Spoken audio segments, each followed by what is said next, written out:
पहले कुछ चैप्टर का नाम समझेंगे। चैप्टर का नाम क्या है? गर्मी का एक जगह से दूसरी जगह जाना। क्या जाना? गर्मी का एक जगह से दूसरी जगह जाना। क्या है? गर्मी का एक जगह से दूसरी जगह जाना। जैसे तुम कहीं से आई हो तो गर्मी एक जगह से दूसरी जगह जाती है ना, वैसे ही पेमा और उसका भाई पालदेन गंगटोक में रहते हैं। सर्दी की एक ठंडी शाम को वे आग जलाकर उसके आसपास बैठे। पालदेन शीतकालीन अवकाश में केरल घूमने के लिए अपने अनुभव साझा करता है। वह बताता है कि सर्दियों के मौसम में गंगटोक की तुलना में केरल अत्यंत उष्ण एवं आर्द्र वाला है। यानी कि सर्दियों की बात करें तो गंगटोक कैसा है? जहाँ पे सर्दी पड़ रही है। लेकिन अगर केरल की बात करें तो कैसा है? गर्मी वाला और आर्द्रता है। क्या है? आर्द्रता। पेमा और पालदेन दोनों ये जानने के लिए बहुत ज़्यादा एक्साइटेड होते हैं कि कुछ स्थान बहुत ठंडे और कुछ स्थान बहुत गर्म होते हैं। तो इसका आंसर क्या है? इसका आंसर है भारत मतलब इंडिया की ज्योग्राफी में। किसमें? इंडिया की ज्योग्राफी में। उसके दादाजी विज्ञान के एक सेवानिवृत्त का मतलब पता है? सेवा से हम क्या हो गए? रिटायर हो गए। हम अब सेवा में नहीं है, रिटायरमेंट ले चुके हैं। अध्यापक है वे उनकी जिज्ञासा को सुनकर कहते हैं केरल गंगटोक की अपेक्षा भूमध्य रेखा के अधिक समीप है। क्या कहते हैं? भूमध्य रेखा के अधिक समीप है। अब भूमध्य रेखा दोनों में से किसी को पता है? नहीं पता ना? देखो वैसे मीनिंग क्या होगा? भूमध्य, भूमि का मध्य हिस्सा, पृथ्वी का मध्य हिस्सा। ये मानो देखो ये क्या है? एक सुंदर सी पृथ्वी है और इसके बीच में एक लाइन है, मध्य से काट रही है। इसे बोलते हैं भूमध्य रेखा और इसे इंग्लिश में बोलते हैं इक्वेटर। क्या बोलेंगे इसे? इक्वेटर। जो भारत को दो किसमें स्फीयर में बांटती है, या फिर हम हेमी स्फीयर में या गोलार्ध में बांटती है। दो गोलार्ध में बांटती है। जिसमें बांटती है? दो गोलार्ध में बांटती है। ठीक है। अधिक समीप है और इसकी लंबाई समुद्रीय तटीय रेखा भी है। अतः वहाँ का मौसम अधिक गर्म एवं आर्द्र होता है। पालदेन उत्तर देता है, हाँ हमने कक्षा 6 के विज्ञान एवं समाज विज्ञान में सीखा कि हमारे लिए धरती पर सूर्य की ऊष्मा और प्रकाश का मुख्य स्रोत क्या है? सूरज ही है। क्या है? सूरज ही है।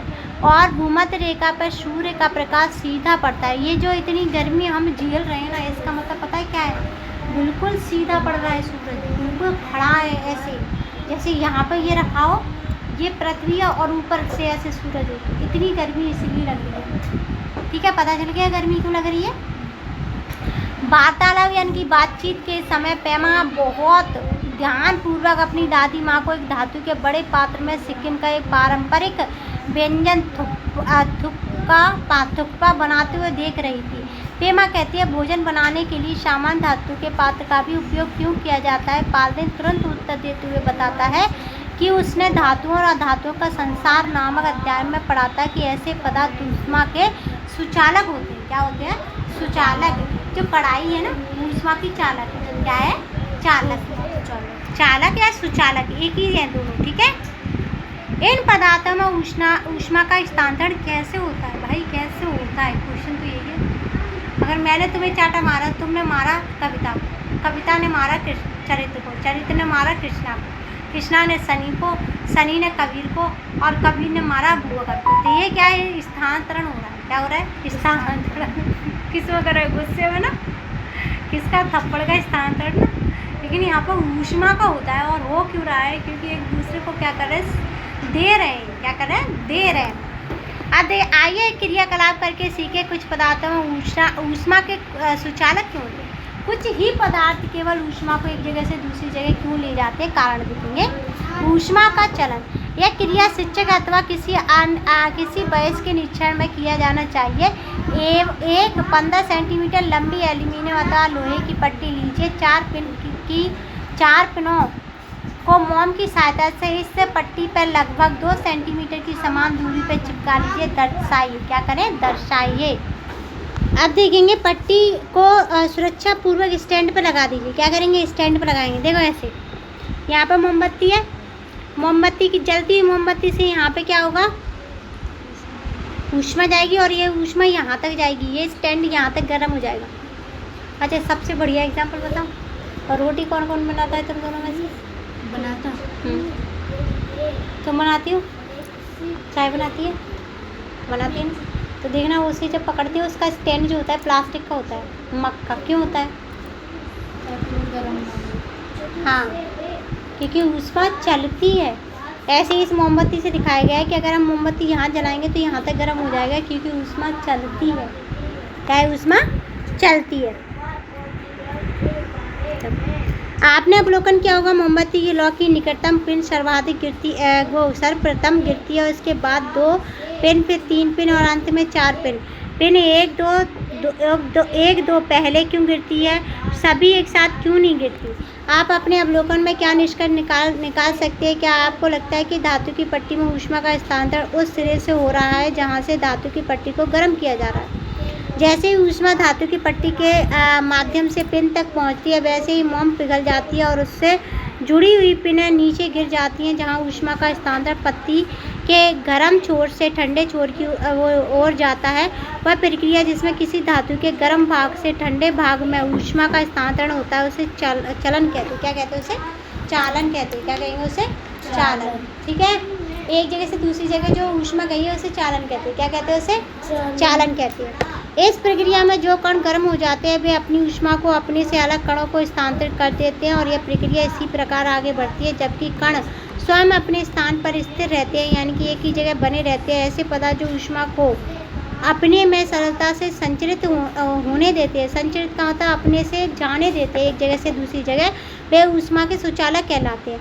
हमें भोजन पकाने के लिए धातु से बने बर्तनों का उपयोग इसीलिए करते हैं क्योंकि धातुएं भी ऊष्मा की सुचालक होती हैं। ठोस पदार्थ में ऊष्मा का स्थानांतरण मुख्य रूप से चालन प्रक्रिया से होता है। किससे होता है? चालन प्रक्रिया से। यदि हम धातु की पट्टी के स्थान पर लकड़ी अथवा कांच जैसे पदार्थों से बनी पट्टियों का उपयोग करते हैं तो क्रियाक्रम 7.1 में पिन नीचे नहीं गिरती। क्या आप धातु और धातु का संसार नामक अध्याय के आधार पर प्राप्त जानकारी का उपयोग करके इसका कारण सोच सकते हैं? कांच और लकड़ी जैसे पदार्थ, कांच और लकड़ी जैसे पदार्थ क्या है? ऊष्मा को अंदर सरलता से संचरित नहीं करते और वे ऊष्मा के कुचालक होते हैं। मृदा और चीनी मिट्टी भी ऊष्मा के कुचालक होते हैं, इसलिए ऐसे कपों में रखी हुई चाय अथवा कॉफ़ी अधिक समय तक गर्म रहती है। क्या रहती है? गर्म रहती है। जो कि चीनी वाले वो होते हैं ना, बाहर नहीं जाने देते। अपने आसपास की कुछ और वस्तुओं की सूची बनाइए और उन्हें वर्गीकृत कीजिए। कैसे? सुचालक, असुचालक। जैसे देखो यहाँ पर स्टील क्या है? सुचालक है। लकड़ी क्या है? कुचालक है। क्या है? कुचालक, जिनमें से गर्मी नहीं जाती, करंट नहीं जाता। आपने अनुभव किया होगा कि हम सर्दियों में स्वयं को गर्म रखने के लिए ऊनी कपड़े पहनते हैं, अधिक पसंद करते हैं। ऊनी कपड़े वायु को अपने अंदर छिद्रों में फंसा लेते हैं। क्या करते हैं? छिद्र में हवा को फंसा लेते हैं। वायु ऊष्मा की कुचालक होती है। क्या होती है? ऊष्मा को अंदर नहीं आने देती।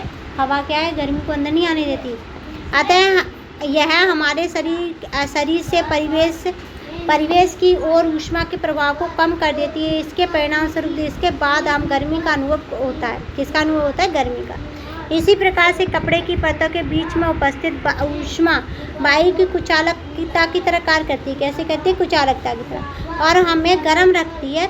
अतः हमें एक मोटे कंबल के स्थान पर 2 पतले कंबलों को लेना अधिक पसंद करते हैं। 2 पतले कंबल हमने एक साथ जोड़ लिए तो क्या होगा? हमें ठंड कम लगेगी। क्या लगेगी? क्योंकि उसमें लेयर बन गई। अब उसमें क्या है? हवा भरेगी, और हवा किसको नहीं आने देगी? ठंड को। किसको नहीं आने देगी? ठंड को नहीं आने देगी। क्या ऐसे घरों का निर्माण करना संभव है जो बाहरी गर्मी और सर्दी से अधिक प्रभावित ना हो? बहुत गर्म तथा ठंडे जलवायु वाले स्थानों में बनाए गए घर प्रायः उन्हें ठंडा या गर्म रखने के लिए ऊष्मा के स्थानांतरण की अवधारणा की पुष्टि करती है। अब देखो ये क्या कहना चाह रहे हैं, जैसे राजस्थान जैसे इलाके में अगर कोई रहेगा तो उनकी जो वो होते हैं, घर होते हैं, उनकी घरों की जो दीवारें होती हैं वो मोटी होती हैं। क्या होती है? मोटी होती हैं। और उनके घरों में ऐसे निकास होता है कि हवा एक जगह से दूसरी जगह आसानी से चली जाए, कभी गर्मी ही ना लगे। क्या ना लगे? गर्मी। इतना रोचक तत्व देखेंगे। सर्दियों के दिनों में हिमालय के ऊपरी क्षेत्र जैसे उत्तराखंड के उत्तरकाशी स्थित मोरी विकास खंड में अत्यंत ठंड पड़ती है और यहाँ पर भारी मात्रा में हिमपात होता है। हिमपात पता है सबको क्या होता है? अरे हिम माने बर्फ, पात माने गिरना, बर्फ गिरना। हाँ, अब पता चल गया? हिमपात होता है। इन क्षेत्रों में प्राय घरों का निर्माण करते समय उन्हें गर्म रखने के लिए लकड़ी की 2 परतों के बीच गोबर और मृदा के गोले का प्रयोग किया जाता है। लकड़ी व मृदा ऊष्मा के कुचालक होने के कारण ऊष्मा की हानि को रोकते हैं और घरों को गर्म रखने में मदद करते हैं। क्या करते हैं? मदद करते हैं। बीच में रख देते हैं तो क्या करते हैं? उन्हें मदद करते हैं। ये बताओ बेटा क्या है? इस प्रकार के घरों की इस प्रकार से घरों की बाहरी दीवारें खोखली ईंटों से बनाई जाती हैं, क्योंकि खोखली ईंटों में उपस्थित वायु ऊष्मा की कुचालक होती है जो घरों को सर्दियों में गर्म और गर्मियों में ठंडा रखती है। पैमा समीप में जलती हुई लकड़ियों से ऊपर उठते हुए धुएं की ओर पालदेन को ध्यान आकर्षित करती है। ठीक है, अब धुआं कहाँ जा रहा है? ऊपर की तरफ। अब देखेंगे संवहन क्या है? संवहन। ठीक है, धुआं ऊपर क्यों उठता है? आइए इसे समझे। ठीक है, ऊपर की तरफ धुआं क्यों जा रहा है, इस प्रक्रिया को समझेंगे। आप निरीक्षण में पाते कि जिस कप के नीचे मोमबत्ती रखी थी वह ऊपर उठ जाता है। ऐसा क्यों? मोमबत्ती की लौ के आसपास की हवा गर्म हो जाती है। क्या हो जाती है? गर्म। हमने देखा ये कि जो बलून लगा दें एक उसके ऊपर, जो कप में चाय वाला कप पीती हूँ उसके ऊपर एक बलून लगा दें और उसमें मोमबत्ती से हवा भर दें। क्या कर दे? गर्म हवा भर दे तो वो ऊपर की तरफ उड़ जाता है ना। हॉट एयर बलून सीधे। हाँ, हॉट एयर बलून जो बोलते हैं। मोमबत्ती की लौ के आसपास की हवा गर्म हो जाती है। जैसे ही कप के अंदर की हवा गर्म होती है और फैल जाता है और अधिक स्थान घेरती है, परिणाम स्वरूप यह हल्की हवा हो जाती है और ऊपर उठती है। आप वायु के गर्म होने पर उसके फैलाव का अनुभव आंशिक रूप से फूले और गुब्बारों को धूप में रख सकते हैं। गुब्बारे में भरी हवा वायु गर्म होने के बाद फैलती है और गुब्बारा बड़ा हो जाता है। आपने अवश्य देखा होगा कि अगरबत्ती जलाने पर उसका धुआं ऊपर उठता है। धुआं गर्म गैस व सूक्ष्म ठोस कणों का मिश्रण होता है जो किसी पदार्थ को जलने पर निकलता है। जैसे ही आसपास की वायु से अधिक गर्म होता है वैसे ही धुआं ऊपर चला जाता है। धुआं ऊपर पता है क्यों जाता है? क्योंकि वो आसपास की वायु से क्या है? कम वजन है उसमें। क्या है? कम वजन।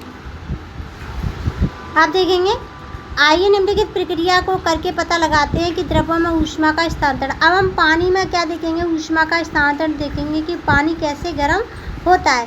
जब धुआं ना, देखो क्या था, धुआं कैसे उठ रहा, क्यों उठ रहा था? क्योंकि उसका वजन कम था बाकी हवा से, इसलिए ऊपर जा रहा था। तो इसे बोलेंगे संवहन। क्या बोलेंगे इसे? संवहन की प्रक्रिया। क्या बोलेंगे? संवहन की। अब हम देखो क्या देखेंगे, एक और संवहन का उदाहरण देखेंगे। जल की रंगीन धारी मध्य से ऊपर उठती है। क्या होती है? रंगीन धारी, और किनारों से नीचे की ओर आती है।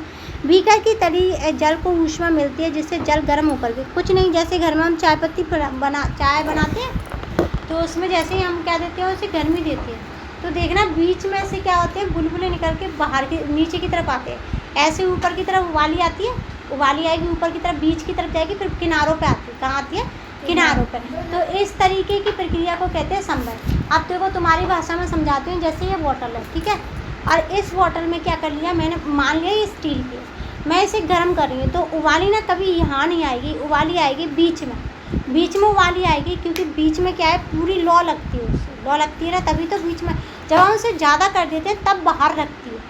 तो यहाँ तो ये जो ऊपर गया है ना वो गर्म हुआ पानी है, ठीक है, और जो किनारियों की साइड है ना वो ठंडा पानी है। गर्म चीज़ ऊपर जाती है ना, यही तो बताया है। तो गर्म चीज़ हमेशा ऊपर की तरफ जाएगी, इसे बोलेंगे संवहन। क्या बोलेंगे? जब जल के कण ऊपर की तरफ जाते हैं, गर्म जल के कण ऊपर की तरफ जाते हैं ठंडे जल को हटा करके, तो उसे बोलते हैं संवहन। क्या बोलेंगे उसे? संवहन। ऐसे ही हवा भी जाती है, क्या जाती है? हवा। यह चक्र चलता रहता है जब तक कि जल का संपूर्ण आयतन गर्म ना हो जाए। जब तक चलता रहता है वाली, जब तक कि पूरी तरीके से ना उबल जाए, और जब उबल जाती है तो सभी जगह वाली आती है। जब पूरा गर्म हो जाता है ना बराबर, तो सभी जगह वाली आती है।